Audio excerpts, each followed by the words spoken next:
അസ്സലാമു അലൈക്കും വറഹ്മത്തുള്ളാഹി വബറകാതുഹു. 5ാം ക്ലാസ്സിലെ അൽ ഫിഖ്ഹുൽ ഇസ്ലാമിലെ രണ്ടാമത്തെ പാഠം, രണ്ടാം ഭാഗത്തിലെ ഫിഖ്ഹുൽ ഇസ്ലാം രണ്ടാം ഭാഗത്തിലെ രണ്ടാമത്തെ പാഠം അവ്വൽ മൻസിലിൻ. ഒന്നാം ഭാഗം നമ്മൾ പഠിച്ചു, ഹാദിമുൽ ലദ്ദാത്ത് എന്നുള്ള പാഠം. രണ്ടാമത്തെ പാഠം അവ്വൽ മൻസിലിൻ, ആദ്യത്തെ വീട്. ഏതാണ് ആദ്യത്തെ വീട്? ഇൻഷാ അല്ലാഹ് നമുക്ക് പാഠം ഒന്ന് വായിക്കാം.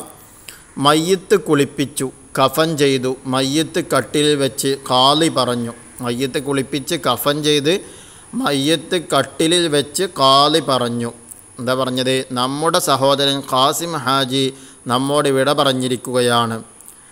80 വർഷമായി നമുക്കിടയിൽ ജീവിച്ച ആളാണ് അദ്ദേഹം. അദ്ദേഹത്തിൻ്റെ ജീവിതകാലത്ത് നമുക്കാർക്കെങ്കിലും പ്രയാസകരമായ വാക്കോ പ്രവർത്തികളോ ഉണ്ടായിട്ടുണ്ടെങ്കിൽ എല്ലാവരും അദ്ദേഹത്തിന് പൊരുത്തപ്പെട്ടു കൊടുക്കണം. എല്ലാവരും അദ്ദേഹത്തിന് പൊരുത്തപ്പെട്ട് കൊടുക്കണം. സാമ്പത്തികമായി വല്ല ഇടപാടുകളുമുണ്ടെങ്കിൽ മകൻ അലി ഹാജിയുമായി ബന്ധപ്പെട്ട് അത് നിർവഹിക്കേണ്ടതാണ്.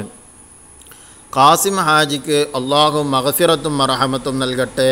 ഖാളി തുടർന്നു, ഇഖ്റഉ സൂറത്ത് യാസീൻ അലാ മൗതാക്കും, മരിച്ചവരുടെ മേൽ നിങ്ങൾ സൂറത്ത് യാസീൻ ഓതണമെന്ന് ഇമാം അബൂ ദാവൂദ് റളിയല്ലാഹു അൻഹു ഉദ്ധരിച്ച ഹദീസിൽ വന്നിട്ടുണ്ട്. അങ്ങനെ മരിച്ചവരുടെ മേലിൽ നിങ്ങൾ ഏത് സൂറത്ത് ഓതണം? യാസീൻ സൂറത്ത് ഓതണമെന്ന് ഇമാം അബൂ ദാവൂദ് റളിയല്ലാഹു അൻഹു ഉദ്ധരിച്ച ഹദീസിൽ വന്നിട്ടുണ്ട്.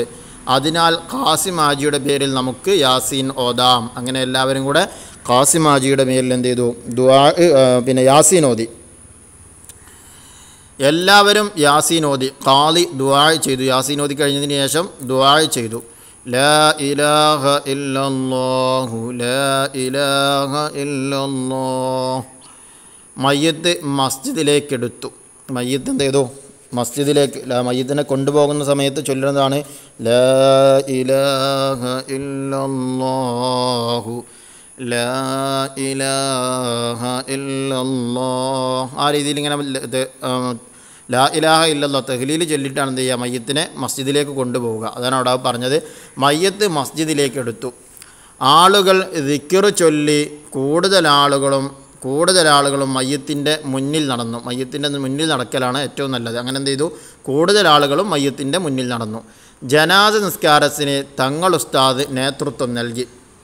അദ്ദേഹം പറഞ്ഞു, മയ്യത്ത് നിസ്കാരത്തിന് 4 തക്ബീറുകളാണുള്ളത്. ഇനി മയ്യത്ത് നിസ്കാരത്തിൻ്റെ രൂപത്തെക്കുറിച്ചാണ് ഇവിടെ പറയുന്നത്.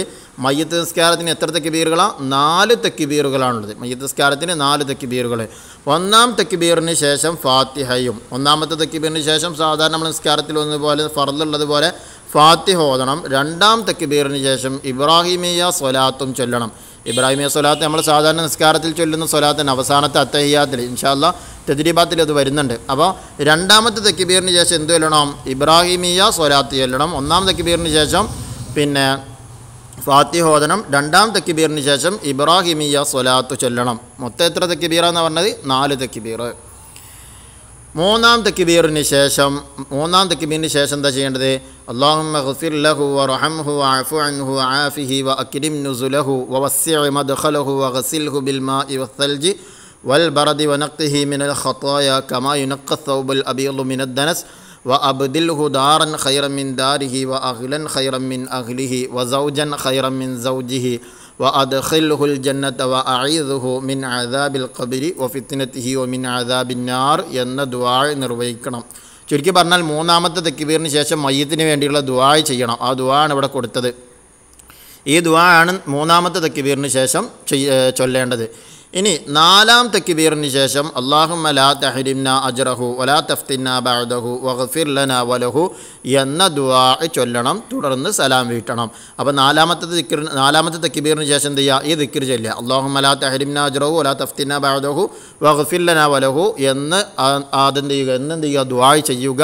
തുടർന്ന് എന്ത് ചെയ്യുക? അതിനുശേഷം സലാം വീട്ടുക. ചുരുക്കി പറഞ്ഞാൽ മയ്യത്ത് നിസ്കാരത്തിന് 4 തക്ബീറുകളാണുള്ളത്. 1-ാം തക്ബീറിന് ശേഷം ഫാത്തിഹ ഓതണം. 2-ാം തക്ബീറിന് ശേഷം ഇബ്രാഹിമിയ സ്വലാത്ത് ചൊല്ലണം. 3-ാമത്തെ തക്ബീറിന് ശേഷം മയ്യത്തിന് വേണ്ടി ദുആ ചെയ്യണം. ആ ദുആ ആണ് ഇവിടെ പറഞ്ഞിട്ടുള്ളത്. ഈ ദുആ എന്ത് ചെയ്യണം? 4-ാമത്തെ തക്ബീറിന് ശേഷം അല്ലാഹുമ്മ ലാ തഹ്രിംനാ അജ്റഹു വലാ തഫ്തിന്നാ ബഅദഹു വഗ്ഫിർ ലനാ വലഹു എന്ന ദുആയും ചൊല്ലിയതിന് ശേഷം എന്ത് ചെയ്യുക? സലാം വീട്ടുക. ഇതാണ് മയ്യത്ത് നിസ്കാരത്തിൻ്റെ രൂപം. അപ്പോൾ മയ്യത്ത് നിസ്കാരത്തിൻ്റെ രൂപം നമ്മൾ പറഞ്ഞു കഴിഞ്ഞു. ഇനി വിദൂര മഹല്ലുകളിൽ വെച്ച് മയ്യത്ത് നിസ്കരിക്കാൻ ഖാദി ആഹ്വാനം ചെയ്തു. എന്ന് പറഞ്ഞാൽ ദൂരത്തു നിന്ന് ആരെങ്കിലുമൊക്കെ വന്നിട്ടുണ്ടെങ്കിൽ അവരെന്ത് ചെയ്യണം? അവരുടെ നാടുകളിൽ പോയിട്ട് മയ്യത്ത് നിസ്കരിക്കാൻ, അവരുടെ മഹല്ലുകളിൽ മയ്യത്ത് നിസ്കരിക്കാൻ വേണ്ടി ഖാദി ആഹ്വാനം ചെയ്തു. മയ്യത്ത് മറവ് ചെയ്യാൻ മക്ബറയിലേക്ക് എടുത്തു. അപ്പോൾ പള്ളിയിൽ നിന്നും മയ്യത്ത് നിസ്കാരം കഴിഞ്ഞതിന് ശേഷം മക്ബറയിലേക്ക്, ഖബർസ്ഥാനിലേക്ക്, പള്ളിക്കാട്ടിലേക്ക് ഖബർസ്ഥാനിലേക്ക് എടുക്കുകയാണ്. അപ്പോൾ ബിസ്മില്ലാഹി വഅലാ മില്ലത്തി റസൂലില്ലാഹി സ്വല്ലല്ലാഹു അലൈഹി വസല്ലം എന്ന് ചൊല്ലി ഖബറിൽ ഇറക്കി വെച്ചു. അപ്പോൾ മയ്യത്തിനെ ഖബറിൽ ഇറക്കി വെക്കുന്ന സമയത്ത് ചൊല്ലാനുള്ളതാണ് ബിസ്മില്ലാഹി വഅലാ മില്ലത്തി റസൂലില്ലാഹി സ്വല്ലല്ലാഹു അലൈഹി വസല്ലം എന്ന ദിക്ർ ചൊല്ലിയിട്ടാണ് മയ്യത്തിന് എന്ത് ചെയ്യേണ്ടത്? ഖബറിലേക്ക് ഇറക്കി വെക്കേണ്ടത്. നമ്മൾ മയ്യത്തിൻ്റെ കഴിഞ്ഞ പാഠത്തിൽ, ഒന്നാമത്തെ പാഠത്തിൽ മയ്യത്തിനെ കണ്ണ് ചിമ്മി കൊടുക്കുന്ന സമയത്ത് ചൊല്ലാൻ പറഞ്ഞിരുന്നു. അതേ ദിക്ർ തന്നെയാണ് ഇവിടെ ചൊല്ലുന്നത്. ബിസ്മില്ലാഹി വഅലാ മില്ലത്തി റസൂലില്ലാഹി സ്വല്ലല്ലാഹു അലൈഹി വസല്ലം എന്ന് ചൊല്ലി മയ്യത്ത് ഖബറിൽ ഇറക്കി വെച്ചു. മുഖവും നെഞ്ചും ഖിബിലയിലേക്ക് തിരിച്ചു വലത് വശത്തിൻ്റെ മേൽ ചെരിച്ചു കിടത്തി. അങ്ങനെ മയ്യത്തിനെ കിടത്തേണ്ട രൂപമാണ് പറയുന്നത്. മുഖവും നെഞ്ചും ഖിബിലയിലേക്ക് തിരിച്ച് വലത് വശത്തിൻ്റെ മേൽ ചെരിച്ചു കിടത്തി. അപ്പോൾ മയ്യത്തിനെ വലത് വശത്തിൻ്റെ മേൽ ചെരിച്ചു കിടത്തണം. മുഖവും നെഞ്ചും ഏത് ഭാഗത്തേക്കായിരിക്കണം? ഖിബിലയിലേക്കായിരിക്കണം. കവിൽ തടം മറ നീക്കി മണ്ണിലേക്ക് ചേർത്ത് വെച്ചു. കഫൻ ചെയ്തിട്ടുണ്ടല്ലോ മയ്യത്തിനെ ആകെ കഫൻ ചെയ്തിട്ടുണ്ടാവും. അപ്പോൾ അതായത് കഫൻ ചെയ്തതിന് ശേഷം മയ്യത്തിൻ്റെ തലഭാഗത്തൊരു കെട്ടുണ്ടാവും, കാലിൻ്റെ ഭാഗത്തൊക്കെ കെട്ടുണ്ടാവും. അപ്പോൾ ഈ തലൻ്റെ ഭാഗത്തുള്ള ആ കെട്ട് അഴിച്ചിട്ട് മയ്യത്തിനെ ആകെ മറച്ചിട്ടുണ്ടാവും. ആ കെട്ട് അഴിച്ചിട്ട് മയ്യത്തിൻ്റെ വലത്തെ കവിള് ഭാഗം, ആ കവിള് ഭാഗം എന്ത് ചെയ്യും? മണ്ണിലേക്ക് ചേർത്ത് വെക്കും. അങ്ങനെ ചേർത്ത് വെക്കണം. ശേഷം മൂടുകല്ല് വെച്ചു. അപ്പോൾ ശേഷം എന്ത് ചെയ്തു? മൂടുകല്ല് വെച്ചു. മയ്യത്തിൻ്റെ ഖബറിൻ്റെ രൂപം കണ്ടവർക്ക് മനസ്സിലാവും എന്താ മൂടുകല്ല് വെക്കുക എന്നുള്ളത്. ഇൻഷാ അല്ലാഹ് ഉസ്താദുമാരൊക്കെ ക്ലാസ്സിൽ ഇത് വിശദീകരിക്കും. എന്നിട്ട് മിൻഹാ ഖലഖ്നാകും വഫീഹാ നുഈദുക്കും വമിൻഹാ നുഖ്രിജുക്കും താറത്തൻ ഉഖ്റ എന്ന് ചൊല്ലി 3 തവണ മണ്ണ് വാരിയിട്ടു. ഉസ്താദ് മയ്യത്തിന് തൽഖീൻ ചൊല്ലിക്കൊടുത്തു. എല്ലാവരും കുറേ സമയം തസ്ബീത്ത് ചൊല്ലി. എന്താ പറഞ്ഞത്? മിൻഹാ ഖലഖ്നാകും വഫീഹാ നുഈദുക്കും വമിൻഹാ നുഖ്രിജുക്കും താറത്തൻ ഉഖ്റ എന്ന് ചൊല്ലി 3 തവണ മണ്ണ് വാരിയിട്ടു. അപ്പോൾ ഒരു തവണ മണ്ണ് വാരിടുമ്പോൾ എന്ത് ചൊല്ലും? മിന്നാ ഖലഖ്നാകും എന്ന് ചൊല്ലും. രണ്ടാമത്തെ തവണ മണ്ണ് വാരിടുമ്പോൾ വഫീഹാ നുഈദുക്കും ചൊല്ലും. മൂന്നാമത്തെ തവണ മണ്ണ് വാരിയിടുമ്പോൾ വമിൻഹാ നുഖ്രിജുക്കും താറത്തൻ ഉഖ്റ എന്ന് ചൊല്ലും. അങ്ങനെ 3 തവണ മണ്ണ് വാരിയിടും ഈ ദിക്ർ ചൊല്ലിക്കൊണ്ട്. അങ്ങനെ പിന്നെ ഉസ്താദ് മയ്യത്തിന് തൽഖീൻ ചൊല്ലിക്കൊടുത്തു. എന്താണ് തൽഖീൻ എന്നുള്ളത് തദ്രീബാത്തിൽ വരുന്നുണ്ട്. എല്ലാവരും കുറേ സമയം തസ്ബീത്ത് ചൊല്ലി. എല്ലാവരും കുറേ സമയം എന്ത് ചെയ്തു? തസ്ബീത്ത് ചൊല്ലി. തസ്ബീത്ത് എന്താണെന്നുള്ളത് വരുന്നു. അല്ലാഹുമ്മ സബ്ബിത്ഹു ഇൻദ സുആൽ, അല്ലാഹുമ്മ അൽഹിംഹുൽ ജവാബ്, അല്ലാഹുമ്മ ജാഫിൽ ഖബ്റ അൻ ജംബൈ, അല്ലാഹുമ്മ ഗഫിർ ലഹു വറഹംഹു, അല്ലാഹുമ്മ ആമിൻഹു മിൻ കുല്ലിൽ ഫസൽ. ഇതാണ് തസ്ബീത്ത് എന്ന് പറയുന്നത്. അല്ലാഹുമ്മ സബ്ബിത്ഹു ഇൻദ സുആൽ, അല്ലാഹുമ്മ അൽഹിംഹുൽ ജവാബ്, അല്ലാഹുമ്മ ജാഫിൽ ഖബ്റ അൻ ജംബൈ, അല്ലാഹുമ്മ ഗഫിർ ലഹു വറഹംഹു, അല്ലാഹുമ്മ ആമിൻഹു മിൻ കുല്ലിൽ ഫസൽ. ഇവിടെ ഈ നേരത്തെ മയ്യത്തിൻ്റെ ദുആകളിലൊക്കെ നമ്മൾ പറഞ്ഞു അല്ലാഹുമ്മ സബ്ബിത്ഹു. ആണ് മരിച്ചാലുള്ളതാണ് പറഞ്ഞത്. പുരുഷനാണ് മരിച്ചതെങ്കിൽ ഹു എന്നാ പറയാം, അല്ലാഹുമ്മ സബ്ബിത്ഹു. ഇനി സ്ത്രീയാണ് മരിച്ചതെങ്കിൽ എങ്ങനെ പറയാം? അല്ലാഹുമ്മ സബ്ബിത്ഹാ ഇൻദ സുആൽ, അല്ലാഹുമ്മ അൽഹിംഹൽ ജവാബ്, അല്ലാഹുമ്മ ജാഫിൽ ഖബ്റ അൻ ജംബൈഹാ, അല്ലാഹുമ്മ ഗഫിർ ലഹാ വറഹംഹാ. അങ്ങനെ ഹാ എന്നുള്ളതാണ് പറയുക. അതുപോലെ തന്നെ മയ്യത്തിൻ്റെ ദുആൻ്റെ അവിടെ അങ്ങനെ തന്നെ അല്ലാഹുമ്മ ഗഫിർ ലഹാ വറഹംഹാ വഅഫു അൻഹാ. ആ രീതിയിലാണ് മയ്യത്ത് പെണ്ണാണെങ്കിൽ ദുആ ചെയ്യേണ്ടത്. ഇനി ശേഷം ഫാത്തിഹയും ഇഖ്ലാസും മുഅവ്വിദത്തൈനിയും ഓതി ദുആ ചെയ്ത് പിരിഞ്ഞു. മയ്യത്തിനെ അനുഗമിക്കുകയും നിസ്കരിക്കാനും മറവ് ചെയ്യാനും കൂടെയുണ്ടാവുകയും ചെയ്താൽ 2 ഖീറാത്ത് പ്രതിഫലം ലഭിക്കും. എങ്ങനെ?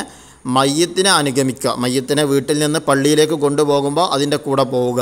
നിസ്കരിക്കാനും മയ്യത്തിനെ പള്ളിയിൽ കൊണ്ടുപോയിട്ട് എന്ത് ചെയ്തു? മയ്യത്ത് നിസ്കരിച്ചു. മറവ് ചെയ്യാനും കൂടെയുണ്ടാവുകയും, അതായത് മയ്യത്തിനെ നിസ്കാരത്തിന് ശേഷം മയ്യത്തിനെ ഖബർസ്ഥാനിൽ കൊണ്ടുപോയി മറവ് ചെയ്യുന്ന അതിലും പങ്കെടുത്തു. അങ്ങനെ പങ്കെടുത്തു കഴിഞ്ഞാൽ അവൻക്ക് എത്ര ഖീറാത്ത് കിട്ടും? 2 ഖീറാത്ത് പ്രതിഫലം ലഭിക്കും. എന്താണ് ഈ ഖീറാത്ത് എന്ന് പറഞ്ഞാൽ? ഉഹുദ് മലയോളമുള്ള പ്രതിഫലമാണ് ഒരു ഖീറാത്ത്. ഒരു ഖീറാത്ത് എന്ന് പറഞ്ഞാൽ ഉഹുദ് മലൻ്റെ അത്ര പ്രതിഫലമാണ് ആ ഒരു ഖീറാത്ത് എന്ന് പറഞ്ഞാൽ. അങ്ങനത്തെ 2 ഖീറാത്ത്. അപ്പോൾ 2 ഉഹുദ് മലയോളം ഉള്ള പ്രതിഫലം അവൻക്ക് എന്ത് ചെയ്യും? ലഭിക്കും. ഏതിൽ പങ്കെടുത്താൽ? മയ്യത്തിൻ്റെ കൂടെ പള്ളിയിലേക്ക് പോകുന്നു, മയ്യത്തിൽ നിസ്കാരത്തിൽ കൂടുന്നു, മയ്യത്തിനെ മറവ് ചെയ്യുന്ന കർമ്മങ്ങളിൽ പങ്കെടുക്കുന്നു. ഇങ്ങനെ ഈ കാര്യങ്ങളിലൊക്കെ പങ്കെടുത്തു കഴിഞ്ഞാൽ അവർക്ക് 2 ഖീറാത്ത് കിട്ടും. ഒരു ഖീറാത്ത് എന്ന് പറയുന്നത് എത്രയാണ്? ഉഹുദ് മലയോളമുള്ള പ്രതിഫലമാണ്. ഇനി നോക്കാം. എന്ന ഹദീസ് ഖാലിദ് ഓർത്തു. അള്ളാഹുവേ, എനിക്കും ഇവിടെ കൂടിയവർക്കും 2 ഖീറാത്ത് കൂലി നൽകണമേ എന്ന് അവൻ മനസ്സിൽ പ്രാർത്ഥിച്ചു. അല്ലാഹുമ്മ ഗ്ഫിർ ലഹു, അള്ളാഹുവേ മയ്യിത്തിന് നീ പുറത്തു കൊടുക്കണമേ, അള്ളാഹുവേ മയ്യിത്തിന് നീ പുറത്തു കൊടുക്കണമേ. ഇൻഷാ അല്ലാഹ് ഇനി നമുക്ക് തദ്രീബാത്ത് നോക്കാം. അതിൽ ഒന്നാമത്തെ നക്തുബ്, ഒന്ന് എഴുതാനുള്ളതാണ്. ഒന്ന് മയ്യിത്ത് നിസ്കാരത്തിലെ 3-ാം തക്ബീറിന് ശേഷമുള്ള ദുആ പാഠത്തിൽ പറഞ്ഞിട്ടുണ്ട്. അത് ഇവിടേക്കാണ് എന്ത് ചെയ്യുക, എഴുതി കൊടുക്കുക. അല്ലാഹുമ്മ ഗ്ഫിർ ലഹു വറഹംഹു വഅഫു അൻഹു വആഫിഹി വഅക്രിം നുസുലഹു വവസ്സിഅ മദ്ഖലഹു എന്ന ആ ദുആ എന്ത് ചെയ്യുക, ഇവിടേക്ക് എഴുതി കൊടുക്കുക. രണ്ടാമത്തത് മയ്യിത്ത് നിസ്കാരത്തിലെ 4-ാം തക്ബീറിന് ശേഷമുള്ള ദുആ, അതും പാഠത്തിലുണ്ട്. 4-ാം തക്ബീറിന് ശേഷം അല്ലാഹുമ്മ ലാ തഹരിംനാ അജ്റഹു വലാ തഫ്തിന്നാ ബഅദഹു വഗ്ഫിർ ലനാ വലഹു എന്ന ദുആ ചൊല്ലണം എന്നവിടെ പറഞ്ഞല്ലോ. ആ ദുആ ആണ് അവിടേക്ക് എഴുതേണ്ടത്. മൂന്നാമത്തെ ഖബറിലേക്ക് മണ്ണ് വാരിയിടുമ്പോൾ ചൊല്ലേണ്ട ദിക്ർ. എന്താ ഖബറിലേക്ക് മണ്ണ് വാരിയിടുമ്പോൾ ചൊല്ലേണ്ടത്? മിൻഹാ ഖലഖ്നാകും വഫീഹാ നുഈദുക്കും വമിൻഹാ നുഖ്രിജുക്കും താറത്തൻ ഉഖ്റാ എന്നാണ് ചൊല്ലേണ്ടത്. ഇനി 4-മത്തേത് തസ്ബീത്താണ്, അതും പാഠത്തിലുണ്ട്. അല്ലാഹുമ്മ സബ്ബിത്തുഹു ഇൻദ സുആൽ, അല്ലാഹുമ്മ അൽഹിമുൽ ജവാബ്, അല്ലാഹുമ്മ ജാഫിൽ ഖബർ അൻ ജംബൈ, അല്ലാഹുമ്മ ഗ്ഫിർ ലഹു വറഹംഹു, അല്ലാഹുമ്മ ആമിൻഹു മിൻ കുല്ലിൽ ഫസഅ. ഇനി 5-മത്തെ സ്വലാത്തുൽ ഇബ്രാഹിമിയ സ്വലാത്ത് എഴുതാനാണ്. നമുക്കറിയാമല്ലോ, എല്ലാ നിസ്കാരത്തിനും ചൊല്ലുന്നതാണ്. ഇൻഷാ അല്ലാഹ് അവിടെ എഴുതി കൊടുക്കത്. അല്ലാഹുമ്മ സ്വല്ലി അലാ സയ്യിദിന മുഹമ്മദിൻ വഅലാ ആലി സയ്യിദിന മുഹമ്മദ് കമാ സ്വല്ലൈത അലാ ഇബ്രാഹിമ വഅലാ ആലി ഇബ്രാഹിമ വബാരിക് അലാ സയ്യിദിന മുഹമ്മദിൻ വഅലാ ആലി സയ്യിദിന മുഹമ്മദിൻ കമാ ബാറക്ത അലാ ഇബ്രാഹിമ വഅലാ ആലി ഇബ്രാഹിമ ഫിൽ ആലമീന ഇന്നക ഹമീദും മജീദ്. ഇൻഷാ അല്ലാഹ് രൂപത്തിൽ അവിടേക്ക് എഴുതി കൊടുക്കുക. ഇനി അടുത്തത് 2-മത്തേത് ചെയ്യാനുള്ള എന്താ? നുബയ്യനു, വ്യക്തമാക്കാനാണ്. ഒന്ന് മയ്യത്ത് നിസ്കാരത്തിൻ്റെ രൂപം വിവരിക്കുക. അപ്പോൾ നമുക്ക് എഴുതാം. 1-ാം തക്ബീറിന് ശേഷം ഫാത്തിഹയും 2-ാം തക്ബീറിന് ശേഷം ഇബ്രാഹിമിയ സ്വലാത്തും 3-ാം തക്ബീറിന് ശേഷം മയ്യത്തിന് ദുആയും 4-ാം തക്ബീറിന് ശേഷം അല്ലാഹുമ്മ ലാ തഹരിംനാ അജ്റഹു വലാ തഫ്തിന്നാ ബഅദഹു വഗ്ഫിർ ലനാ വലഹു എന്ന ദുആയും ചൊല്ലണം. തുടർന്ന് സലാം വീട്ടണം. അതാണ് മയ്യത്ത് നിസ്കാരത്തിൻ്റെ രൂപം എന്ന് പറയുന്നത്. ഇനി അടുത്ത് നഖ്റ, വായിച്ച് മനസ്സിലാക്കാനുള്ളതാണ്. മയ്യിത്ത് നിസ്കാരത്തിലെ ദുആ, അതുപോലെ തന്നെ തസ്ബീത്ത്, ഇതിൻ്റെയൊക്കെ ചെറിയ രൂപത്തിലുള്ള അർത്ഥങ്ങളാണ് ഇവിടെ കൊടുത്തിട്ടുള്ളത്. നമുക്ക് കൃത്യമായിട്ട് വായിച്ച് മനസ്സിലാക്കുക. അല്ലാഹുമ്മ ഗ്ഫിർ ലഹു എന്ന് പറഞ്ഞാൽ അല്ലാഹുവേ മയ്യത്തിനെ നീ പുറത്തു കൊടുക്കണമേ. വഗ്സിലു പറഞ്ഞാൽ മയ്യത്തിനെ നീ കുളിപ്പിക്കണമേ. സൽജ് എന്ന് പറഞ്ഞാൽ മഞ്ഞ്. ബറദ് പറഞ്ഞാൽ അലിയും പഴം, ആലിപ്പഴം എന്നൊക്കെ പറയുന്ന ആ സാധനം. പിന്നെ നഖ്ഹി മിനൽ ഖത്വായ എന്ന് പറഞ്ഞാൽ പാപങ്ങളിൽ നിന്ന് അവനെ ശുദ്ധീകരിക്കണമേ, പാപങ്ങളിൽ നിന്ന് അവനെ ശുദ്ധീകരിക്കണമേ. അബ്ദിൽഹു ദാറൻ ഖൈറൻ മിൻ ദാരിഹി, തൻ്റെ ഭവനത്തേക്കാൾ ഉത്തമമായ ഭവനം അവന് നീ പകരം നൽകണമേ. അദ്ഖിൽഹുൽ ജന്ന, അവനെ സ്വർഗത്തിൽ കടത്തണമേ. അഇദ്ഹു മിൻ അദാബിൽ ഖബർ, ഖബർ ശിക്ഷയിൽ നിന്ന് അവന് അഭയം നൽകണമേ. ഇനി അതിൽ അല്ലാഹുമ്മ സബ്ബിത്തുഹു ഇൻദ സുആൽ എന്ന് പറഞ്ഞില്ലേ, നമ്മൾ തസ്ബീത്ത് പറഞ്ഞല്ലോ, അതിൻ്റെ അർത്ഥങ്ങളാണ് പറഞ്ഞിട്ടുള്ളത്. കൃത്യമായിട്ട് ആ പാഠത്തിൽ നോക്കി വായിച്ച് മനസ്സിലാക്കുക. ഇനി 4-മത്തേത് ഉജീബ്, ഉത്തരം എഴുതാനാണ്. ഒന്ന് മരിച്ചവർക്ക് വേണ്ടി എന്തെല്ലാം ചെയ്യൽ നിർബന്ധമാണ്? മരിച്ചവർക്ക് വേണ്ടി എന്തെല്ലാം ചെയ്യൽ നിർബന്ധമാണ്? ആൻസർ കുളിപ്പിക്കുക, കഫൻ ചെയ്യുക, മറവ് ചെയ്യുക. 2 മയ്യിത്ത് സംസ്കരണത്തിൽ ആദ്യ അവസാനം പങ്കെടുക്കുന്നവർക്ക് ലഭിക്കുന്ന പ്രതിഫലം എന്ത്? ആദ്യം മുതൽ അവസാനം വരെ പങ്കെടുക്കുന്നവർ 2 ഖീറാത്ത് ലഭിക്കും. 3 ഖീറാത്ത് എന്നാൽ എന്ത്? എന്താ ഖീറാത്ത് എന്നാൽ? ഉഹുദ് മലയോളമുള്ള പ്രതിഫലമാണ് ഖീറാത്ത്. ഒരു ഉഹുദ് മലയോളമുള്ള പ്രതിഫലമാണ് ഖീറാത്ത്. ഇനി 4-മത്തേത് മയ്യത്തിന് പുറത്തു കൊടുക്കാൻ ഖാദി ജനങ്ങളോട് പറഞ്ഞു. ഇതിൻ്റെ ഉദ്ദേശം എന്ത്? ആൻസർ പരലോകത്ത് ആ തെറ്റിൽ നിന്നും അവന് മോചനം ലഭിക്കാൻ. 5 മയ്യത്തിന് വേണ്ടി യാസീൻ ഓതാൻ നിർദ്ദേശിക്കുന്ന ഹദീസ് എഴുതുക.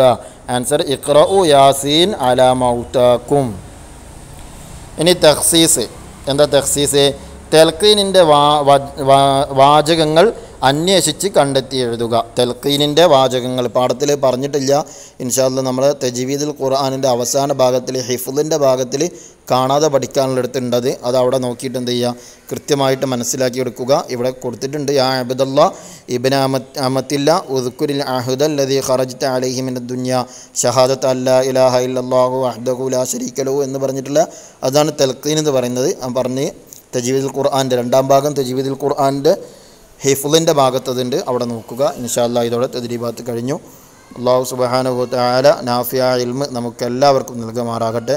മരിക്കുന്ന സമയത്ത് ഈമാനോടുകൂടെ മരിക്കുവാനുള്ള തൗഫീഖ് അല്ലാഹു തആല നമുക്ക് നൽകുമാറാകട്ടെ. ആമീൻ.